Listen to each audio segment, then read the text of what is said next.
Good morning everyone. मैं Dilip Khandelwal Mehta PG college में आप सभी का स्वागत करता हूँ। आज अपना जो टॉपिक रहेगा chapter number first unit first mechanics oscillation का चैप्टर फर्स्ट का लास्ट टॉपिक है न्यूटन्स लॉ। तो अभी तक जो भी अपन ने देखा था वो देखा था कि एक कोई भी घटना होती है, उस घटना का वो यदि मैं एस और एस डैश से देखता हूँ तो उसमें क्या क्या चेंजेस दिखाई देता है, वो सारी चीज़ें अपन ने देखी थी। तो आज अपन जो बात करने वाले हैं वो है अपने पास किस में, न्यूटन्स लॉ से रिलेटेड। यानी सबसे पहले तो अपन को ये देखना है कि न्यूटन्स के नियम क्या होते हैं। तो अपन सबसे पहले तो ये बात करेंगे कि न्यूटन्स के नियम क्या होते हैं और ये कैसे एस और S dash frame of reference में, एस और एस डैश निर्देश तंत्र में कैसे कैसे चेंजेस दिखाई देता है, क्या सेम दिखाई देता है, क्या अलग दिखाई देता है, वो सारी चीज़ें देखनी है। तो आज अपन बात करेंगे किसकी, न्यूटन्स लॉ की। तो अपन देखते हैं कि न्यूटन्स लॉ में क्या होता है। यदि अपन बात करते हैं कि सबसे फर्स्ट आपके सामने न्यूटन्स लॉ लिखा हुआ है और न्यूटन्स का फर्स्ट नियम सभी को पता है, आप छोटी क्लासों से पढ़ते हुए आ रहे हो। न्यूटन्स का फर्स्ट नियम क्या कहता है कि यदि कोई वस्तु या यदि कोई ऑब्जेक्ट यदि वो गतिशील है तो वो गतिशील बना रहेगा जब तक उस पर कोई एक्सटर्नल फोर्स वर्कआउट नहीं करे, या फिर यदि कोई वस्तु स्थिर अवस्था में है तो वह स्थिर अवस्था में बनी रहेगी जब तक उस पर कोई बाह्य बल नहीं लगाया जाए। तो मुझे बताइए कि ये क्या होता है, न्यूटन का प्रथम नियम होता है। तो यहाँ पे मैंने लिख दिया, हिंदी इंग्लिश दोनों में लिखा हुआ है। यदि न्यूटन के नियम में लिखा है अपन ने कि यदि इस नियम के अनुसार यदि कोई वस्तु गतिशील है तो वह जब तक गतिशील में रहेगी, यदि वो गतिशील है तो जब तक वह गतिशील में रहेगी जब तक उस पर कोई बाह्य बल नहीं लगे। यानी इसमें इम्पोर्टेंट चीज़ यही है कि बाह्य बल नहीं लगे। यदि कोई वस्तु चल रही है और यदि वो वस्तु चलती रहे, जब उसको मैं बीच में कोई बैरियर डालकर नहीं रोकूं तब तक वो नहीं रुकेगी। तो मैं कह सकता हूँ कि जब तक कोई बाह्य बल नहीं लगे, यदि विराम अवस्था में है तो वह विराम अवस्था में ही रहे जब तक उस पर कोई विराम अवस्था में रहेगी, जब तक उस पर कोई बाह्य बल नहीं लगे। उसे क्या कहते हैं, जड़त्व का नियम कहते हैं, यानी इनर्शिया लॉ भी कहते हैं या लॉ ऑफ इनर्शिया भी कहते हैं। तो उसे जड़त्वीय का नियम कहते हैं। तो ये जो जड़त्वीय वर्ड आ रहा है, क्या वर्ड आता है, जड़त्वीय। तो जड़त्व और जड़त्वीय, इसका मीनिंग क्या होता है अपने पास कि यदि कोई वस्तु गतिशील है तो वो गतिशील रहना ही पसंद करती है, यदि कोई वस्तु स्थिर है तो वो स्थिर रहना ही पसंद करती है। तो उस पर जब तक अपन कोई एक्स्ट्रा वर्क नहीं करेंगे, जब तक उसमें कुछ भी चेंज नहीं आएगा, वो जैसी थी वैसी की वैसी रहेगी। तो यहाँ पे भी लिखा हुआ according to this rule if an object in the motion, यदि कोई ऑब्जेक्ट मूव करता है, it will remains in motion as long as no external force. तो यहाँ पे कोई भी एक्सटर्नल फोर्स वर्कआउट नहीं करता उस पर। If it's at rest it will remains at rest as a long as no external force acts on it, it has the property of inertia. ये प्रॉपर्टी जो कहलाती है वो किसकी कहलाती है, प्रॉपर्टी ऑफ इनर्शिया की। यानी कोई वस्तु स्थिर है तो वो स्थितिशील रहेगी, गतिशील है तो वो क्या रहेगी, गतिशील रहेगी। जब तक उस पर क्या होता है, remains in motion as long, यानी लंबे टाइम तक वो गतिशील बनी रहेगी जब तक उस पर एक्सटर्नल फोर्स वर्कआउट नहीं करे। यदि वो रेस्ट में है तो लंबे टाइम तक रेस्ट में बनी रहेगी जब तक उस पर कोई एक्सटर्नल फोर्स वर्कआउट नहीं करे। अब मुझे पता है कि जो ये फर्स्ट लॉ होता है वो क्या रहता है, इनवेरिएंस रहता है। फर्स्ट लॉ होता है वो क्या रहता है, इनवेरिएंस रहता है। तो यहाँ पे मैंने बोला है कि न्यूटन का जो प्रथम नियम है वो क्या रहता है, निश्चित रहता है। निश्चित को अपन इस तरीके से लिखते हैं, ये वाला, कि जो भी न्यूटन्स का लॉ रहेगा वो क्या रहेगा, निश्चित रहेगा। तो मैं लिख सकता हूँ कि जब भी मैं न्यूटन्स के लॉ की बात करता हूँ तो न्यूटन्स का फर्स्ट नियम तो सभी को पता है। अब ये इनवेरिएंस कैसे है, एस और एस डैश फ्रेम में इक्वल कैसे दिखाई देता है वो देखना है। तो अपन बात करते हैं इसके एस और एस डैश फ्रेम की। तो मुझे पता है कि यदि कोई F external is equal to क्या होता है, यानी यहाँ पे क्या मानना है अपन को, एफ एक्सटर्नल जीरो करते हैं। क्यों, क्योंकि जब तक उस पर एक्सटर्नल बाह्य बल कार्य नहीं करता, यदि कोई वस्तु मूव कर रही थी, यदि वो मूव करती है और उसका एफ एक्सटर्नल फोर्स कितना है, जीरो, तो मैं यहाँ पे लिख सकता हूँ कि यहाँ पे एफ एक्सटर्नल कितना होगा, इसका जीरो होगा। तो F external is equal to क्या हो जाएगा, जीरो। और मुझे पता है कि एफ एक्सटर्नल किसके इक्वल होगा, M A is equal to क्या होगा, जीरो के इक्वल। तो मैं लिख सकता हूँ कि यहाँ पे मास तो जीरो के इक्वल नहीं हो सकता, मास तो जीरो के इक्वल नहीं हो सकता। तो फिर जीरो के इक्वल क्या हो सकता है अपने पास, ए हो सकता है। और ए को मैं क्या लिख सकता हूँ, डी वी अपॉन में डी टी। ए को मैं क्या लिख सकता हूँ, डी वी अपॉन में क्या हो जाएगा, D T is equal to क्या हो जाएगा, जीरो। तो मैं लिख सकता हूँ कि यदि मैं यहाँ से v की वैल्यू निकालूँ तो v इज इक्वल टू क्या आ जाएगा अपने पास, एक तरीके से कांस्टेंट आ जाएगा। तो यहाँ से मेरे पास क्या प्रूफ होगा, v इज इक्वल टू क्या आ जाएगा, कांस्टेंट। अब यदि मैं कहता हूँ कि ये तो मुझे पता है कि न्यूटन्स के फर्स्ट लॉ के अकॉर्डिंग एफ एक्सटर्नल 0 होगा, एम 0 पॉसिबल नहीं है, तो क्या होगा, ए 0 पॉसिबल होगा, और यदि ए 0 है तो D V by D T is equal to 0, तो वी इज इक्वल टू क्या हो जाएगा अपने पास, कांस्टेंट। अब यदि अपन बात करते हैं कि यदि मुझे ट्रांसफॉर्मेशन इक्वेशन देखते हैं एक्सेलरेशन की, यानी त्वरण रूपांतरण समीकरण, यदि मैं त्वरण रूपांतरण समीकरण की बात करता हूँ,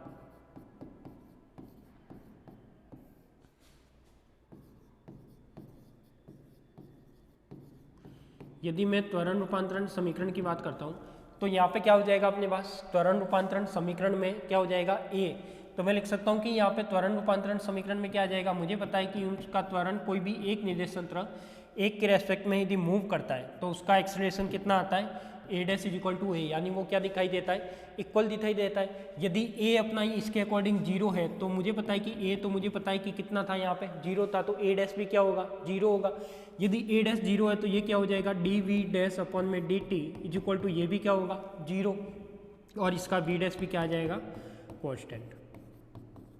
तो इसका वी डैश भी क्या आएगा, कांस्टेंट।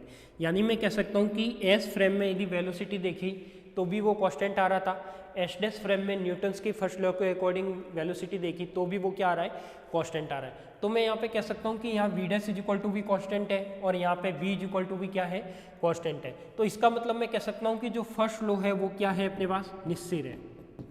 फर्स्ट लॉ क्या है अपने पास, निश्चित है। यानी मैं कह सकता हूँ कि जैसे अपन ने इसे पहले वाली क्लास में पढ़ा था कि यदि कंजर्वेशन ऑफ मोमेंटम और कंजर्वेशन ऑफ एनर्जी, ये दोनों में कुछ भी चेंज नहीं होता, उसको चाहे मैं एस से देखूँ या एस डैश से देखूँ, एस में कैलकुलेशन करके एस डैश में लाऊँ या एस डैश से कैलकुलेशन करके एस डैश में लाऊँ, तो भी वो क्या होगा अपने पास, निश्चित ही रहेगा। तो मैं कह सकता हूँ कि v इज इक्वल टू भी कॉन्स्टेंट होगा और v dash is equal to भी क्या होगा, अपना कॉन्स्टेंट होगा। अब अपन बात करते हैं कि ये सारी चीज़ें क्या हो गई, कांस्टेंट हो गई, तो मैं यहाँ से कह सकता हूँ कि न्यूटन्स का फर्स्ट लॉ होता है वो क्या रहता है, निश्चित रहता है। क्लियर। तो यहाँ से अपने क्या हो गया, ये क्लियर हो गया कि न्यूटन्स का फर्स्ट नियम क्या रहेगा, निश्चित रहेगा। अब बात करते हैं अपन सेकेंड नियम की। तो सेकेंड लॉ क्या कहता है, सेकेंड लॉ ये कहता है, न्यूटन्स का दूसरा नियम है वो ये कहता है कि इस नियम के अनुसार संवेग में परिवर्तन की दर बाह्य बल की क्या होती है, समानुपाती होती है। संवेग में परिवर्तन की दर बाह्य बल की क्या होती है, समानुपाती। अब मुझे पता है कि संवेग में, यानी according to this rule, the rate of change of momentum is proportional to the external force, यानी टाइम के रेस्पेक्ट में मोमेंटम क्या हो, चेंज हो, वो किसके प्रोपोर्शनल होगा अपने पास, फोर्स के। यानी मैं लिख सकता हूँ कि यहाँ पे क्या होगा, एफ प्रोपोर्शनल क्या होगा, डी पी अपॉन में क्या हो जाएगा, डी टी हो जाएगा। अब मुझे पता है कि इसको मैं लिख सकता हूँ एफ इज इक्वल टू के डी पी अपॉन में डी टी। ये तो क्या बताता है अपने पास, एक तरीके से सेकेंड लॉ ऑफ मोशन बताता है। सेकेंड लॉ ऑफ न्यूटन्स का जो सेकेंड लॉ है वो बताता है कि rate of change in momentum with respect to time is proportional to F external. अब मुझे पता है कि यहाँ पे ये वाली वैल्यू आती है। अब मुझे पता है कि जो त्वरण रूपांतरण समीकरण लिखा है, त्वरण रूपांतरण समीकरण यानी एक्सेलरेशन की ट्रांसफॉर्मेशन इक्वेशन लिखी है, तो उसमें मैंने क्या लिखा है, ए डैश इज इक्वल टू क्या लिखा है, ए लिखा है। इसको यदि मैं मास से क्या कर दूँ, मल्टीपल कर दूँ, तो ये क्या हो जाएगा, M A dash is equal to क्या हो जाएगा अपने पास, एम ए हो जाएगा।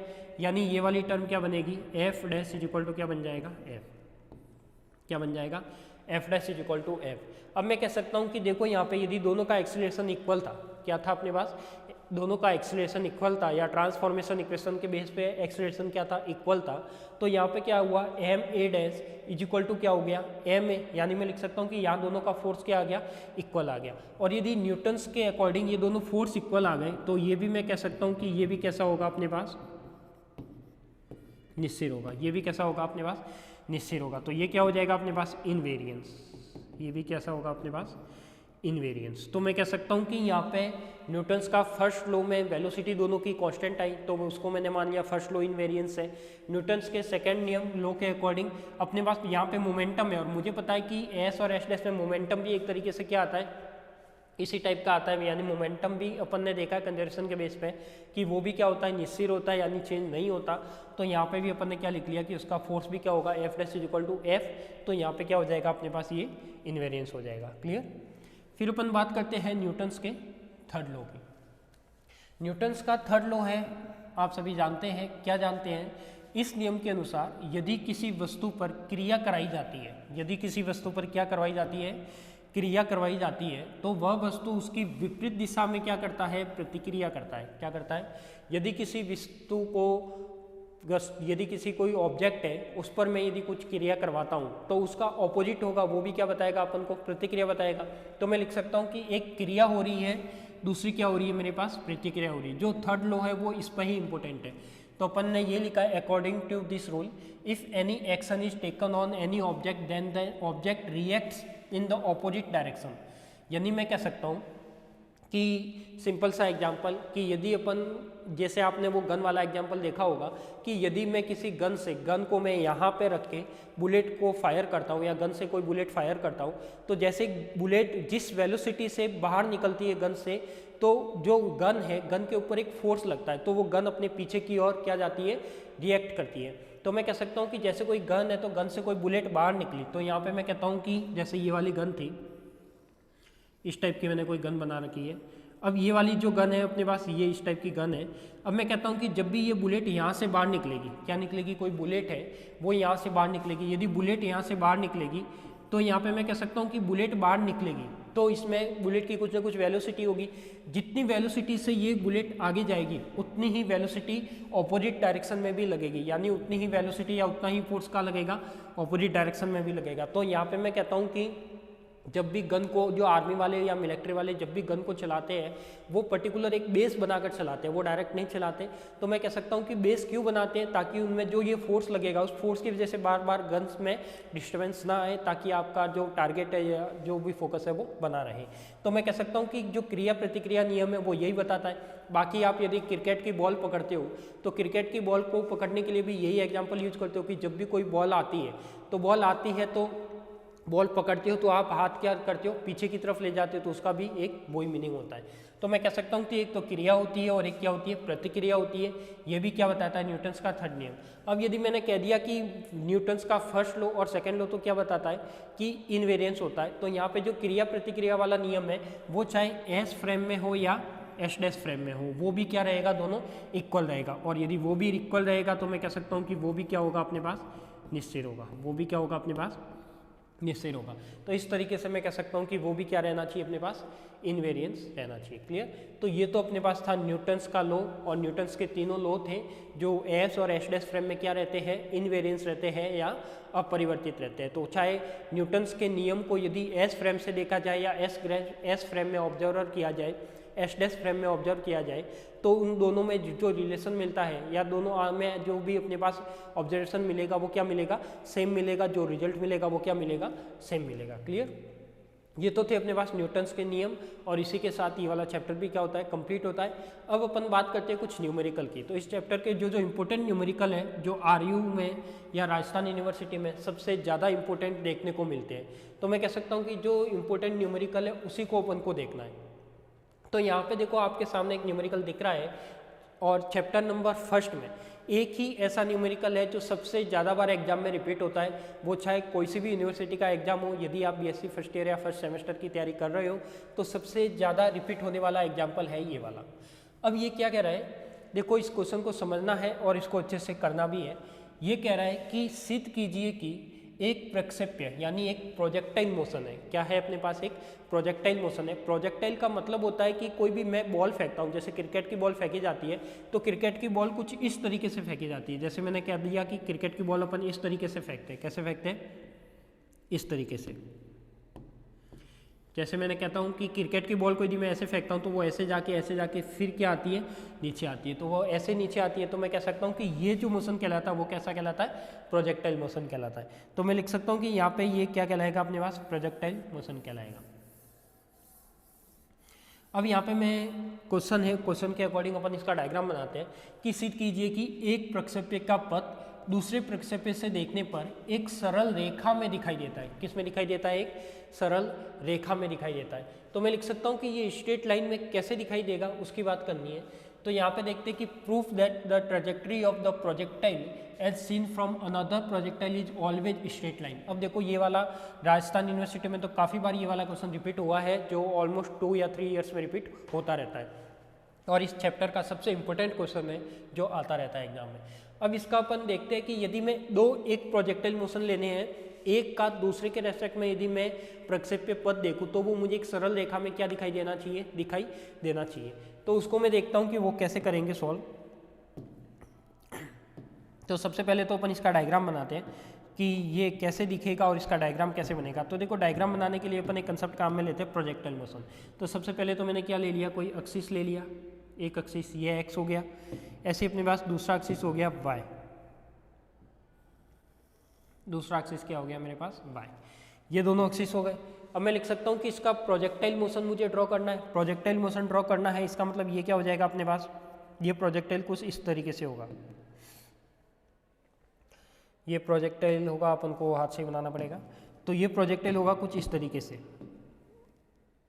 अब देखो इसको प्रोजेक्टाइल मोशन को करता हूँ तो ये इसका क्या था, सेंटर पॉइंट था, ये x मान लिया और ये क्या मान लिया, y मान लिया। अब प्रोजेक्टाइल मोशन में दो पथ है, यानी मैं कह सकता हूँ कि इसमें कितने होंगे अपने पास, दो पार्टिकल होंगे, एक होगा अपने पास एल्फा और एक होगा अपने पास बीटा, यानी दो एंगल से वो अलग अलग पार्टिकल क्या करेंगे अपने पास मूव करेंगे। तो मैं लिख सकता हूँ कि एक पार्टिकल है वो तो जा रहा है ऐसे,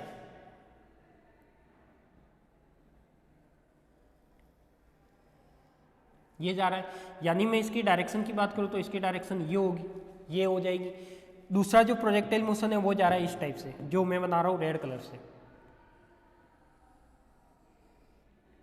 ये वाला। यानी मैंने कह दिया कि एक तो जा रहा है, यानी जो येलो वाला है वो तो एंगल बना रहा है अपने पास एल्फा, वो कौन सा एंगल बना रहा है एल्फा, यानी ये वाला टोटल एंगल तो कितना है एल्फा, और जो रेड वाला जो सेकंड प्रोजेक्टाइल मोशन है वो बना रहा है बीटा, वो क्या बना रहा है बीटा। अब यदि मैं कहता हूँ कि यदि मैं इसके कंपोनेंट लिखूँ, इसके यदि मैं क्या लिखूँ, देखो यहाँ पे ये मान लिया कि ये कोई u वेलोसिटी से आगे बढ़ रहा है, क्या बढ़ रहा है u वेलोसिटी से क्या बढ़ रहा है आगे बढ़ रहा है। तो पहले तो मैं इसके क्या लिखूँगा, कंपोनेंट लिखूँगा। तो मैंने कह दिया कि इसकी वेलोसिटी है वो कितनी है u1 है, तो इसका घटक कितना हो जाएगा, इसका जो क्षैतिज घटक होगा वो कितना होगा u1 cos अल्फा, जिसके साथ एंगल बनाएगा वो cos वाला आएगा। तो मैं लिख सकता हूँ कि इसका जो क्षैतिज घटक होगा, क्षैतिज घटक यानी हॉरिजेंटल कंपोनेंट, वो क्या होगा, क्षैतिज घटक होगा अपने पास क्या u1, साथ में क्या हो जाएगा अपने पास cos अल्फा, किसके लिए, फर्स्ट पथ के लिए। ठीक है, तो मैंने लिख दिया कि प्रोजेक्टाइल मोशन का जो फर्स्ट घटक होगा वो क्या होगा अपने पास u1 cos अल्फा। यानी मैंने यहाँ पे ये एज्यूम किया है कि यदि कोई फर्स्ट पार्टिकल फेंका जाता है वो u1 वेग से फेंका जाता है। किस वेग से फेंका जाता है, u1, यानी कोई भी ऑब्जेक्ट यदि मैं फेंकता हूँ तो उसकी वेलोसिटी कितनी मानी है अपन ने, u1 मानी है। तो u1 वेग से ये येलो वाला पार्टिकल फेंका जा रहा है, यानी प्रोजेक्टाइल मोशन हो रहा है इसका कंपोनेंट मैंने बना लिया। जब ये u1 की वेलोसिटी इस डायरेक्शन में है, क्योंकि वेलोसिटी वेक्टर है तो उसकी डायरेक्शन में बना सकता हूँ, तो इसके कंपोनेंट क्या बनेंगे, एक तो x वाला बनेगा, एक y वाला बनेगा। तो जो दूसरा घटक आएगा, जो क्या आएगा अपने पास ऊर्ध्वाधर घटक, क्या आएगा अपने पास ऊर्ध्वाधर घटक, वो कितना आएगा अपने पास u1 और साथ में क्या हो जाएगा साइन अल्फा। क्लियर, तो दूसरी टर्म क्या आ जाएगी अपने पास u1 कितना हो जाएगा अपने पास साइन अल्फा। अब जब भी मेरे पास दो घटक आ गए तो क्या मैं t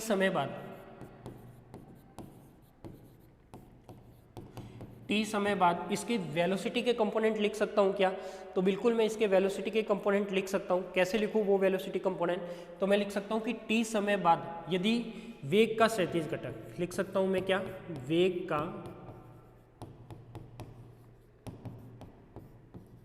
क्षैतिज घटक, यानी मैं लिख सकता हूँ कि वेग का क्षैतिज घटक यानी क्या होगा अपने पास कि वर्टिकल, ये हॉरिजेंटल कंपोनेंट इन वेलोसिटी। तो ये क्या हो जाएगा हॉरिजेंटल कंपोनेंट इन वेलोसिटी, यानी ये वाली टर्म क्या हो जाएगी, जो हॉरिजेंटल है वो तो क्या रहेगा अपने पास, यानी मैं इसको लिख सकता हूँ किससे डिनोट करो, इसके v से, किससे डिनोट करूँ v से, यानी इसको तो मैंने लिख लिया vx और किसके इक्वल होगा अपने पास u1 cos अल्फा। क्लियर, तो यहाँ से तो मैं लिख सकता हूँ कि ये वाला किसके इक्वल हो जाएगा अपने पास u1 cos अल्फा से। ऐसे यदि मैं वेग का ऊर्ध्वाधर घटक देखूं, वेग का ऊर्ध्वाधर घटक देखूं तो इसको मैं क्या लिख सकता हूँ vy, और vy किसके इक्वल हो जाएगा u1 साइन अल्फा। अब देखो साइन अल्फा है वो y वाला कंपोनेंट है, और जब भी कोई पार्टिकल यदि ऊपर जाता है तो उसमें क्या होगा, वो ग्रेविटिविटी के ऑपोजिट अगेंस्ट करके क्या आ जाएगा, ऊपर जाएगा।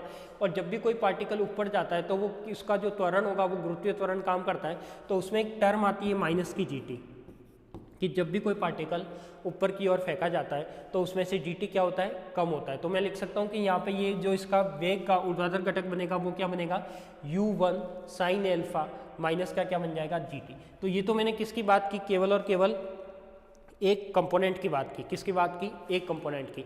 तो ये तो मैंने माना था कि कोई एक पार्टिकल जो u1 वेलोसिटी से फेंका जाता है उसके मैंने दोनों कंपोनेंट लिख लिए, वर्टिकल कंपोनेंट लिख लिया, हॉरिजॉन्टल कंपोनेंट लिख लिया, और जो दूसरा अपन ने वेलोसिटी का माना है तो वेलोसिटी का मैंने क्या लिख लिया, कंपोनेंट लिख लिया। अब अपन बात कर रहे हैं किसकी, अब अपन बात करें सेकंड पार्टिकल की। माना कि जो दूसरा पार्टिकल है वो u2 वेग से फेंका जाता है। कौन से वेग से फेंका जाता है, u2 वेग से फेंका जाता है। तो u2 वेग से फेंका जाता है तो उसका भी मैं सेम ऐसे घटक लिख सकता हूँ और उसका वेग का भी घटक लिख सकता हूँ। तो उसका जो वेग का घटक आएगा, माना कि कोई दूसरा पार्टिकल, माना कि दूसरा कण u2 वेग से बीटा कोण बनाते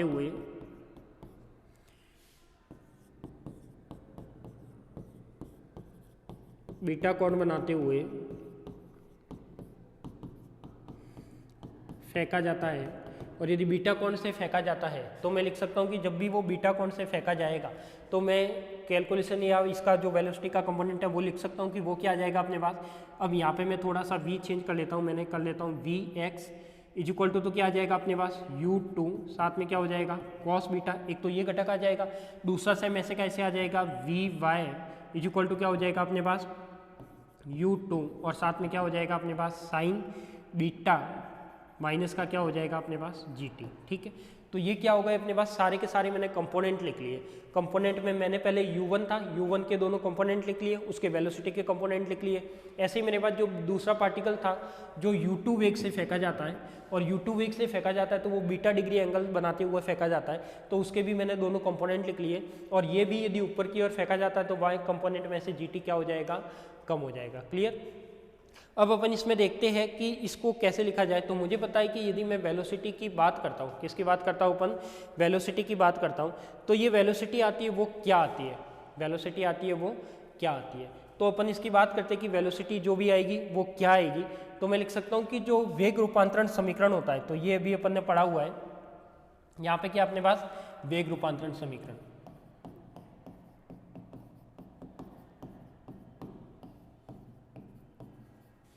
वेग रूपांतरण समीकरण क्या होता है ये सभी को पता है कि v dash is equal to क्या आना चाहिए अपने पास, v माइनस का कांस्टेंट v, इस टाइप का वर्ड आना चाहिए। ठीक है, जब भी अपने पास रिलेशन काम में लेते हैं तो ये लेते हैं। तो यहाँ पे मैं मान सकता हूँ कि ये क्या हो जाएगा अपने पास vx डैश हो जाएगा, क्या हो जाएगा अपने पास vx डैश हो जाएगा। और यहाँ से मैं दो घटक थे तो मैं लिख सकता हूँ कि एक तो क्या हो जाएगा अपने पास स्मॉल v और एक क्या हो जाएगा मेरे पास जो कैपिटल v है। ठीक है, और ये सारा का सारा किसके लिए होगा, x के लिए होगा, सारा का सारा किसके लिए होगा, x के लिए। तो ऐसे कैसे मैं लिख सकता हूँ कि कैसे, कि ये वाला जो रिजल्ट है इसको मैं ऐसे भी लिख सकता हूँ dvx, यानी ये क्या हो जाएगा dx डैश अपॉन में क्या हो जाएगा dt हो जाएगा।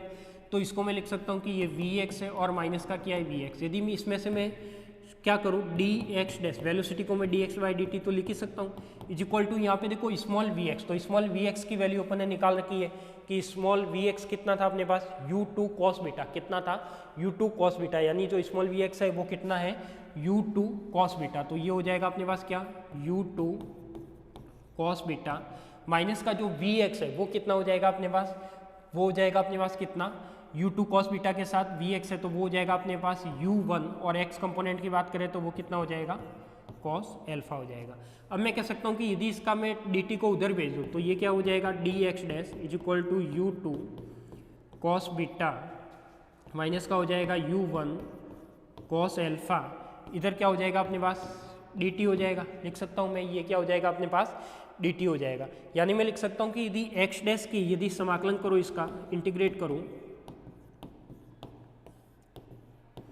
समाकलन करने पर इसका जो भी रिजल्ट आएगा वो क्या आएगा, तो वो आ जाएगा अपने पास x dash is equal to u2 cos beta minus का हो जाएगा अपने पास u1 cos एल्फा, और यहाँ पे क्या हो जाएगा अपने पास dt का क्या बन जाएगा t।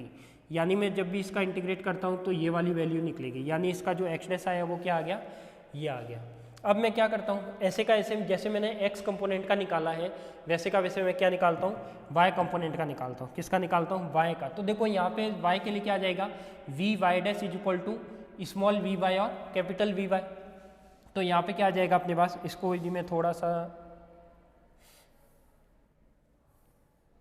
यदि मैं इसका y कंपोनेंट की बात करता हूँ, देखो y के लिए क्या आ जाएगा, वेग रूपांतरण समीकरण में यदि V Y dash is equal to हो जाएगा अपने पास क्या, वी वाई माइनस का कैपिटल वी वाई। ठीक है, यानी ये तो कौन सा कंपोनेंट था जो अपन ने ये तो लिखा है x का और ये लिखा है y कंपोनेंट का। अब मैं लिख सकता हूँ कि इसकी वैल्यू क्या आई थी, तो इसकी वैल्यू अपन ने देखो यहाँ पे लिख रखी है, इसकी वैल्यू ये रही। इसकी वैल्यू कहाँ है अपने पास, जो स्मॉल वी वाई है तो u2 साइन बीटा माइनस का gt है, और इसकी वैल्यू एक थी u1 साइन एल्फा माइनस का gt। तो ये दोनों वैल्यू वहाँ पे रखनी है, तो ये क्या हो जाएगा u2 साइन बीटा माइनस का gt। तो यहाँ से मैं वैल्यू रखूँगा u2 साइन बीटा माइनस का क्या हो जाएगा अपने पास gt हो जाएगा। ऐसे ही अपने पास माइनस का हो जाएगा u1 साइन एल्फा और माइनस का क्या हो जाएगा gt, ये वाली वैल्यू हो जाएगी। अब यदि मैं इसको सॉल्व करता हूँ तो ये क्या हो जाएगा u2 साइन बीटा माइनस का gt, ये हो जाएगा u1 साइन एल्फा प्लस का gt, और gt से gt क्या हो जाएगा अपने पास कैंसल आउट हो जाएगा। तो मैं लिख सकता हूँ कि यहाँ पे gt से gt कैंसल आउट, ये gt से gt क्या हो जाएगा कैंसल आउट।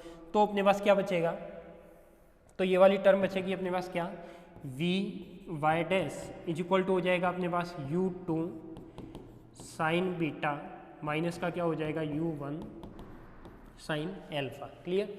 अब मैं कह सकता हूँ कि ये भी क्या है वेलोसिटी है, यानी ये कौन सी वेलोसिटी है, डी वाई डैश अपॉन में क्या हो जाएगा dt, क्योंकि y कंपोनेंट की वेलोसिटी है। तो मैं लिख सकता हूँ कि ये क्या हो जाएगा अपने पास y डैश की वेलोसिटी हो जाएगी, और y डैश की वेलोसिटी होगी तो ये क्या हो जाएगा u2 साइन बीटा माइनस का u1 क्या हो जाएगा साइन एल्फा। यदि मैं dt को उधर भेज दूँ और इसका भी क्या करूँ इंटीग्रेट कर दूँ, तो यहाँ से क्या निकलेगा, समाकलन करने के बाद y dash is equal to इधर क्या आ जाएगा अपने पास, ये हो जाएगा y dash is equal to u2 sine beta minus का हो जाएगा अपने पास u1 साइन एल्फा, और साथ में क्या हो जाएगा अपने पास t हो जाएगा। तो एक तो x डैश आ गया, एक क्या आ गया मेरे पास y डैश आ गया। तो दोनों वैल्यू आ गई, एक x डैश की और एक y डैश की। अब यदि मैं दोनों का रेशो निकालूं, देखो x डैश ये है और y डैश ये है, और यदि मैं दोनों का रेशो निकालूं तो दोनों का रेशो क्या आएगा यदि मैं दोनों के रेशो की बात करूं तो देखो दोनों का रेशो मुझे पता है कि y डैश अपॉन में x डैश। ठीक है, y डैश की वैल्यू कितनी है u2 साइन बीटा माइनस का u1 कितना हो जाएगा अपने पास साइन एल्फा, साथ में कितना हो जाएगा अपने पास t हो जाएगा, और अपन में क्या हो जाएगा u2 कॉस बीटा, u2 कितना हो जाएगा अपने पास cos beta, u2 cos beta, और माइनस का क्या हो जाएगा u1 साथ में हो जाएगा अपने पास कॉस एल्फा। ठीक है, तो ये वाला क्या हो जाएगा t से t कैंसल आउट हो जाएगा। तो मैं लिख सकता हूँ कि ये t से t कैंसल आउट हो जाएगा, और इसको मैं ऐसे लिख सकता हूँ y is equal to u2 sine beta minus का क्या हो जाएगा u1 साइन एल्फा अपॉन में हो जाएगा u2 कॉस बीटा माइनस का हो जाएगा u1 कॉस एल्फा। ठीक है, और x का चला जाएगा उधर। अब मुझे पता है कि y is equal to M x plus c किसकी इक्वेशन आती है, एक स्ट्रेट लाइन की इक्वेशन आती है। किसकी इक्वेशन आती है, स्ट्रेट लाइन की। तो देखो ये y है, ये पूरा m है, और ये क्या अपने पास x है। यानी मुझे पता है कि सरल रेखा की समीकरण क्या होती है, स्ट्रेट लाइन की समीकरण क्या होती है, y is equal to M x plus c. तो c तो कांस्टेंट रहता है एक तरीके से, ये इसकी फॉर्म होती है y is equal to M X. तो मुझे पता है कि यहाँ पे m क्या हो जाएगा, m हो जाएगा अपने पास u2 साइन बीटा माइनस का हो जाएगा u1 साइन एल्फा अपॉन में हो जाएगा अपने पास u2 कॉस बीटा माइनस का हो जाएगा u1 कॉस एल्फा। ये क्या बताएगा यहाँ पे m बताएगा। और जैसे ही यहाँ पे ये वाला m आएगा तो मैं लिख सकता हूँ कि यहाँ से क्या पता लगा कि यदि मैं एक पार्टिकल को अल्फा u1 वेग से अल्फा एंगल बनाते हुए फेंकता हूँ, ऐसे ही मैं दूसरे पार्टिकल को u2 वेग से बीटा एंगल बनाते हुए फेंकता हूँ और दोनों को एक दूसरे के रेस्पेक्ट में देखता हूँ, तो दोनों का जो मुझे रिलेशन मिलेगा वो क्या मिलेगा, एक स्ट्रेट लाइन में मिलेगा। यानी दोनों का जो मुझे पथ मिलेगा वो एक दूसरे के रेस्पेक्ट में कैसा दिखाई देगा, स्ट्रेट लाइन में दिखाई देगा। तो एक बार इस क्वेश्चन को वापस देख लो कि देखो ये वाला क्वेश्चन था कि अपने पास प्रोजेक्टाइल सबसे इंपॉर्टेंट है, इसलिए इसको दोबारा बता रहा हूँ कि एक प्रक्षेप्य का पथ दूसरे से देखने पर एक सरल रेखा में दिखाई देता है। तो पहले अपन को x और y दो एक्सिस बनाने हैं, फिर उसमें दो प्रोजेक्टाइल मोशन बनानी है। तो एक मैंने u1 पार्टिकल मान लिया अल्फा एंगल बनाते हुए, दूसरा मैंने मान लिया u2 पार्टिकल बीटा एंगल बनाते हुए। फिर मैंने देख लिया ये क्षैतिज घटक हो जाएगा, ये ऊर्ध्वाधर घटक हो जाएगा किसका, u1 का। फिर मैंने इसका वेलोसिटी का घटक लिखा, तो वेलोसिटी का घटक देखो x में तो gt का कोई रोल नहीं होता, तो x में ऐसे का ऐसे लिखा है। y एक्सिस में जब भी पार्टिकल कोई ऊपर जाता है तो उसमें gt का रोल रहता है, तो मैंने gt क्या कर दिया, कम कर दिया, क्योंकि पार्टिकल ऊपर जा रहा है, नीचे आते तो क्या करते हैं प्लस। तो ये क्या हो जाएगा, u1 sine alpha minus gt हो जाएगा। फिर ऐसे का ऐसे जैसे मैंने u1 का लिखा है वैसे मैंने यहाँ पे क्या लिखा, u2 का लिखा। और जैसे u2 का लिखा है तो इसमें u2 के अकॉर्डिंग जो वेलोसिटी के घटक आए, यानी एक तो अपने पास हॉरिजेंटल कंपोनेंट आया और एक क्या आया, वर्टिकल कंपोनेंट। तो दोनों कंपोनेंट को अपन ने यहाँ पे लिख दिया। अब अपन ने देखा, अब अपन ने क्या देखा कि यहाँ पे जो ये वाली वैल्यू थी, देखो यहाँ पे, तो अपन ने जब भी दोनों घटक लिखे फिर अपन ने क्या लिया, जो भी इक्वेशन पड़ी थी वहाँ से मैंने क्या काम में लिया, वेलोसिटी ट्रांसफॉर्मेशन इक्वेशन काम में ली। क्या काम में ली, वेलोसिटी ट्रांसफॉर्मेशन इक्वेशन काम में ली। तो ये अपने पास क्या हो गया, वेग रूपांतरण समीकरण। ये समीकरण होती है, तो x के लिए लिखा ये h डैश में, ये s में और ये कांस्टेंट वेलोसिटी। तो यहाँ से मैंने ये वैल्यू लिख दी कि मुझे जो दिखाई देगा h डैश निर्देशांक में वो क्या दिखाई देगा, वो मुझे ये दिखाई देगा। ऐसे का ऐसे मैंने y डैश का निकाला, तो y डैश में जो भी था वो मुझे ये दिखाई देगा। तो इस तरीके से x डैश निकल गया, y डैश निकल गया और y डैश बाई x किया, तो यहाँ से मेरे पास एक फॉर्म आ गई y equal to mx plus c। Clear. तो ये वाला एक इंपॉर्टेंट क्वेश्चन था जो यहाँ से पता लगता है, क्लियर होता है कि जब भी मैं एक प्रक्षेप्य का पथ दूसरे प्रक्षेप्य से देखता हूँ तो वो एक स्ट्रेट लाइन में दिखाई देता है। क्लियर। तो ये क्वेश्चन सभी को समझ में आ गया होगा और इस क्वेश्चन पे वेरी इंपॉर्टेंट जितनी बार लगा सको वो लगा लेना, क्योंकि बहुत ज़्यादा इंपॉर्टेंट क्वेश्चन है इस चैप्टर का। फिर अपन बात करते हैं आगे की। आगे अपने पास एक क्वेश्चन है कि किसी क्षण दो कणों के स्थिति सदिश व वेग r1 व r2 वेक्टर है तथा v1 और v2 वेक्टर है, और ये कण जब टकराते हैं तो इसके लिए एक रिलेशन प्रूफ करना है कि r2 माइनस का r1। तो इसके लिए जब ये टकराते हैं तो टकराने के लिए अपने पास एक रिलेशन प्रूफ करना है कि r2 माइनस का r1 इंटू v2 माइनस का v1 क्या आता है अपने पास, 0 आता है। क्या आता है अपने पास, r2 माइनस का r1 और v2 माइनस का v1 क्या आता है, 0 आता है। अब ये कैसे प्रूफ होगा, तो मुझे देखना है कि देखो कण के टकराने की बात कर रहा है, किसकी बात कर रहा है, कण के टकराने की, यानी पार्टिकल टकराते कब है, जब एक पार्टिकल रेस्ट में हो और दूसरा इससे आकर भिड़ जाए तो टकराएंगे, ये वाला रेस्ट में हो और ये इससे जाकर भिड़ जाए तो टकराएंगे, या फिर दोनों एक दूसरे की ऑपोजिट साइड में गतिशील हो तो टकराएंगे। वही चीज़ पॉसिबल है। तो मैं कह सकता हूँ कि पार्टिकल जब भी टकराते हैं जब अपने पास ये ऐसी कुछ पॉसिबिलिटी बनती है। तो अपन ने क्या है कि किसी एक टाइम पर दो कणों की स्थिति सदिश है, वो r1 और r2 वेक्टर है। क्या है अपने पास, r1 और r2 वेक्टर है। तो ऐसे ही अपने पास उसकी वेलोसिटी है वो क्या है, v1 और v2 वेक्टर है। उसकी वेलोसिटी क्या है अपने पास, v1 और v2 वेक्टर है। तो देखो यदि मैं बात करता हूँ ट्रांसफॉर्मेशन इक्वेशन से, किससे, ट्रांसफॉर्मेशन इक्वेशन से, यानी स्थिति रूपांतरण समीकरण से। और स्थिति रूपांतरण समीकरण क्या होते हैं, यदि मैं स्थिति रूपांतरण समीकरण से बात करूं तो मुझे पता है कि वो क्या आता है, r dash is equal to r minus का vt। क्या मैं इसको इक्वेशन को ऐसे लिख सकता हूँ, r is equal to r dash plus का vt लिख सकता हूँ। अब मैं कहता हूँ कि यदि फर्स्ट पार्टिकल का लिखना है तो ये क्या हो जाएगा अपने पास, r1 is equal to r1 dash plus का क्या हो जाएगा अपने पास vt, और वेलोसिटी भी क्या हो जाएगी यहाँ पे v1। ऐसे का ऐसे यदि मैं सेकेंड पार्टिकल का लिखता हूँ तो ये क्या हो जाएगा अपने पास r2 is equal to r2 dash plus का क्या हो जाएगा vt2 लिख सकता हूँ। अब मुझे पता है कि दोनों पार्टिकल की यदि टक्कर हो रही है, टक्कर होने का मतलब है दोनों पोजीशन क्या होनी चाहिए, एक जैसे, यानी दोनों की स्थिति सदिश क्या होनी चाहिए, समान। टक्कर के लिए यदि कोई पार्टिकल आपस में क्या करते हैं, एक दूसरे से टक्कर करते हैं, तो वो क्या हो जाएगा अपने पास R1 इज इक्वल टू क्या हो जाएगा R2, यानी मैं इसको लिख सकता हूँ क्या R1 डैश प्लस का क्या हो जाएगा अपने पास R2 डैश। अब देखो इसमें जो भी टर्म आएगी वो टर्म कैसे लिखे अपन, जो भी टर्म आएगी वो कैसे लिख सकते हैं, तो मैं लिख सकता हूँ कि यहाँ पे क्या R1 डैश प्लस का क्या हो जाएगा अपने पास R1 is equal to R2 लिख सकते हो, तो ये तो क्या हो जाएगा R1 डैश प्लस का हो जाएगा अपने पास V1T। ऐसे ही R2 के लिए क्या हो जाएगा अपने पास R2 डैश प्लस का क्या हो जाएगा V2T। अब मैं लिख सकता हूँ कि ये क्या हो जाएगा R1 डैश माइनस का R2 dash is equal to क्या हो जाएगा V2 माइनस का V1 और साथ में क्या हो जाएगा T। क्या हो जाएगा अपने पास ये वाली टर्म हो जाएगी।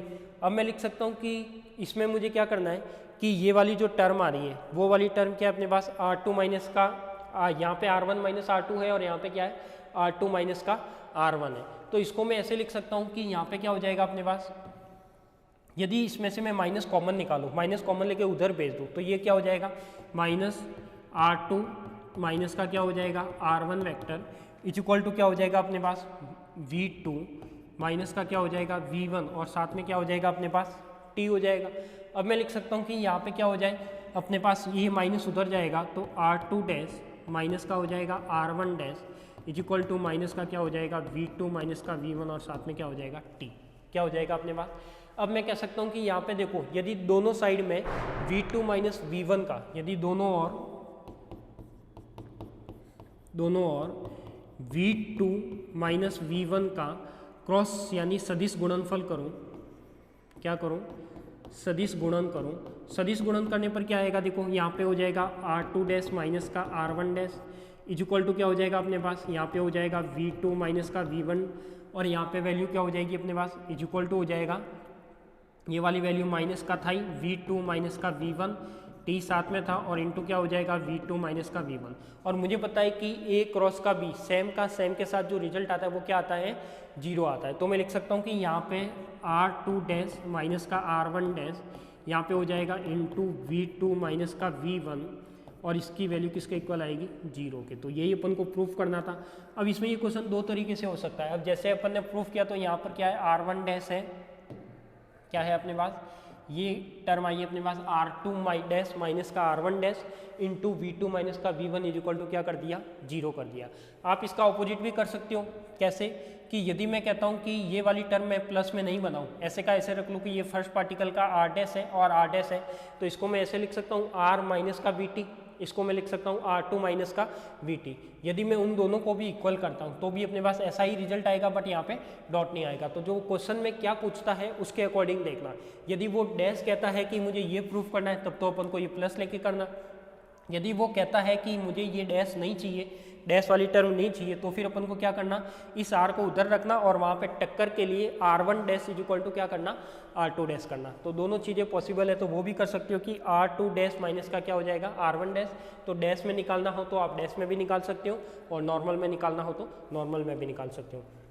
तो ऐसे यदि आप दूसरी कंडीशन लगाते, दूसरी कंडीशन में ये लगाते कि मेरे पास जो पोजीशन वेक्टर था R1 dash is equal to वो क्या था R1 माइनस का VT था, R2 dash is equal to क्या था R2 माइनस का VT था। टक्कर के लिए मेरे पास पोजीशन हो जाती R2 is equal to R dash, तो R1 माइनस का VT। अब ये 1 2 कर लेना, तो यहाँ पे हो जाएगा V1T इज इक्वल टू हो जाएगा R2 माइनस का V2T। अब यहाँ पे मैं लिख सकता हूँ कि ये R1 माइनस का R2 आ जाएगा और यहाँ पे क्या हो जाएगा ये हो जाएगा अपने पास देखो R2 माइनस का R1 और यहाँ पे हो जाएगा R2, ये R2 तो इधर आ गया अपने पास, R2 तो क्या आ गया इधर आ गया, तो R1 माइनस R2 माइनस का V2T प्लस का क्या हो जाएगा V1T। तो इसको मैं ऐसे भी लिख सकता हूँ देखो R1 माइनस का R2 था, यहाँ से मैं यदि कॉमन निकालूँ तो V1 माइनस का V2 हो जाएगा और साथ में क्या हो जाएगा T हो जाएगा। अब मुझे पता है कि वहाँ पे मुझे क्या चाहिए, अब उसमें अपन को जो क्वेश्चन में प्रूफ करने का दे रखा था, प्रूफ करने का ये वाला था, इसलिए मैंने ये चीज़ की इससे मल्टीप्लाई किया। यदि वहाँ कुछ चेंज होता है V1 माइनस V2 होता या R1 माइनस R2 होता, R2 माइनस R1 होता, तो उसके अकॉर्डिंग जैसे मैं ये कर रहा हूँ वैसे चेंज हो जाता। तो जो भी इसमें रिजल्ट पूछा हुआ आपको उसके अकॉर्डिंग लिख सकते हो। अब यदि वो कहता है कि R1 minus R2 into V2 minus V1 0 आता है तो उससे मल्टीप्लाई कर लेना। यदि वो कहता है कि R1 माइनस R2 या R2 माइनस R1 से मल्टीप्लाई करके वो रिजल्ट 0 दे रहा है तो वैसे भी कर सकते हो।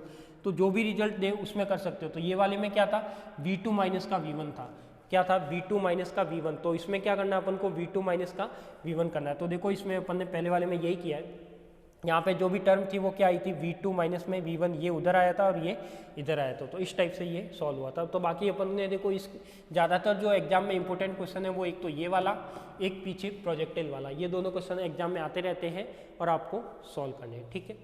तो ये तो थी आज की अपनी क्लास। तो अपना ये चैप्टर है वो यहाँ पे क्या हो जाता है, कंप्लीट हो जाता है। इस चैप्टर के साथ कुछ और भी न्यूमेरिकल होंगे तो अपन कल वाली नेक्स्ट क्लास में करेंगे, ठीक है। तो जिसने नोट्स नहीं बनाए हैं तो आप सारे वीडियो को देखते हुए एक बार नोट्स बना लेना। नोट्स बनाने के बाद अपने पास जो भी ये कुछ बचे हुए क्वेश्चन है उसको अपन कल कर लेंगे। तो जो भी बचे हुए क्वेश्चन अभी इस चैप्टर से कुछ न्यूमेरिकल्स और हैं जो इंपॉर्टेंट रहते हैं एग्जाम के लिए, वो भी अपन करेंगे नेक्स्ट क्लास में। तो आप इसमें हिंदी और इंग्लिश दोनों लैंग्वेज में नोट्स बना सकते हो, और आपके जो जैसे जैसे अपन ने लिखा है इसमें थ्योरेटिकल और डेरिवेशन टाइप में, वो चीज़ आपको नोट्स में भी लिखनी है। एग्जाम में किस तरीके से अटेम्प्ट करना है वो भी मैंने बताया, ठीक है। तो आज के लिए तो इतना ही, मिलते हैं अपन नेक्स्ट क्लास में।